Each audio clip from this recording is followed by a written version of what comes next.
What's up, sons? It's Blind with Son of a Tech, and I just got finished kind of upgrading the set here for the channel, and I was going to go over a few things. Let's go with 3 things I learned while installing RGB LEDs into my shelves. Stick around.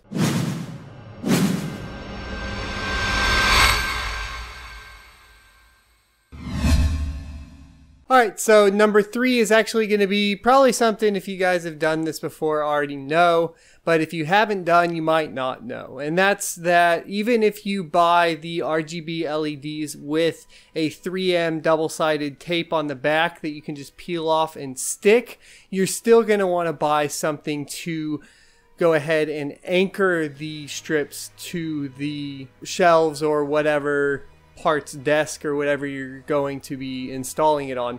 This is because even though you do have that, if you don't secure it at least on the ends, it's going to start peeling off and dropping. Now you can pick them up. I will leave a link in the description below.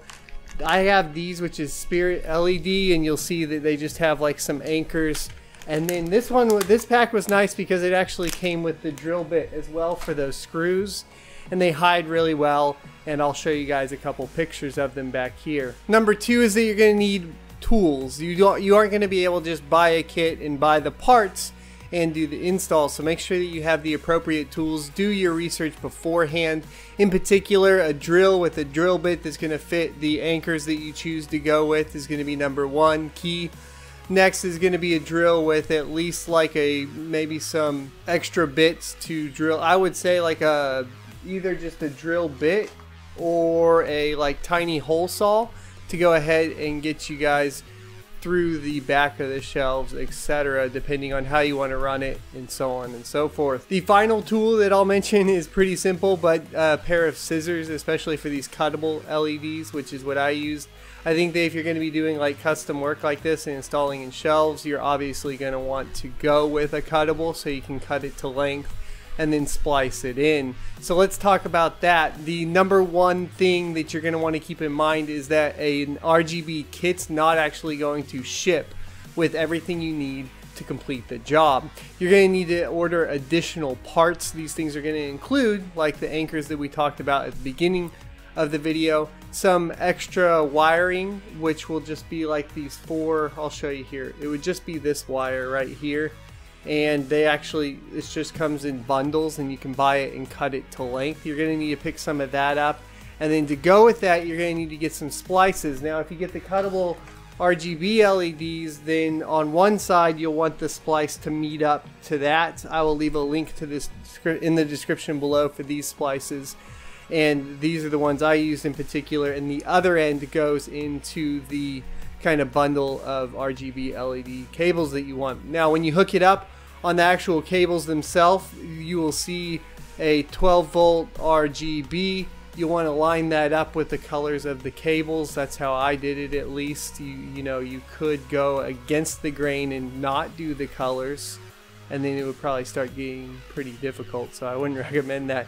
But the splices are the most important thing to get, because at this point then you aren't going to have to do a whole bunch of cutting and soldering. You can just splice this in as needed and at least get you up and running. I was able to run the cables pretty well. I have a lip on the front of my shelves, so I just mounted it behind the lip and then hitting back towards the product and the back of the shelf. Now as far as the rest of the lighting, I do have my softbox here. I usually run 2. That's why you see the shadow on my face here. What I will do at the end of this video or here real quickly is I'll turn that on and show you guys that it does mess with the lighting on the shelves to where it kind of washes it out. Now that most likely is going to be due to my camera. I do have like what is essentially an $89 camera that I do all my shooting with. It's just a Canon HF 400, so it's not really the best of the best, but I'm working towards upgrading everything as I can. This whole setup here, if you didn't screw up, I screwed up and ordered the wrong parts one time, and I ordered like these extensions here, and it ended up running me like an extra $30 that I normally would have spent. So to be honest, you probably only need about $50 to get, at least for me, these 2 shelves. I have one more shelf that I need to do, so I'm going to spend another $25 to $30 on that as well. Alright, so there's with both softbox lights on, and as you can see I'm lit up a lot better, which is good, but then some of the effect on the RGB for the background there is just kind of washed out. I need to play around with different cameras and different aperture settings and see what we can do to improve it. So if you guys have any suggestions for different cameras I should take a look at, I am on a super budget, which means I'll either be saving for it or hopefully picking it up anytime soon. Let me know in the comment section below.